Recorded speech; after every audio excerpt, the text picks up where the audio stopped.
On the first leg of his Middle East trip, President Joe Biden is meeting with Israeli leaders on Thursday and Palestinian leaders on Friday, where he will again lend his support for the two-state solution.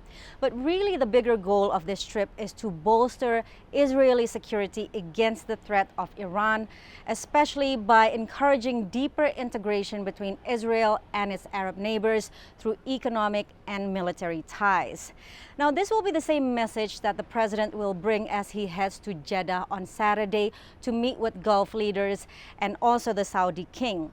That stronger bond between Israel and its Arab neighbors is good for everyone, including the United States, especially in light of Iran's destabilizing activities in the region and also the stalled peace process on Iran's nuclear weapons program. Now, of course, the Palestinians feel completely sidelined by this whole process. With more integration between Israel and its Arab neighbors, there's less leverage for Palestinians in its fight towards statehood and independence. Now, the Biden administration is not offering a roadmap to peace between Israel and the Palestinians, but they are trying to renew ties with the Palestinians, which are pretty much ruptured under the Trump administration. Now, beyond regional security issues, the Biden administration is also trying to rally leaders on energy prices, on food insecurity, issues that are consequences from Russia's invasion on Ukraine.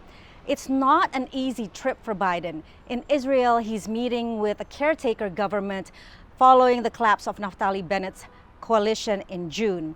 But the more complicated trip will be in Saudi Arabia, where American interests of energy security and regional power dynamics gives Biden no choice but to engage with the kingdom that he once condemned for its human rights records, including the murder of journalist Jamal Khashoggi. I'm Patsy Widakuswara, White House Bureau Chief, traveling with the President in Jerusalem.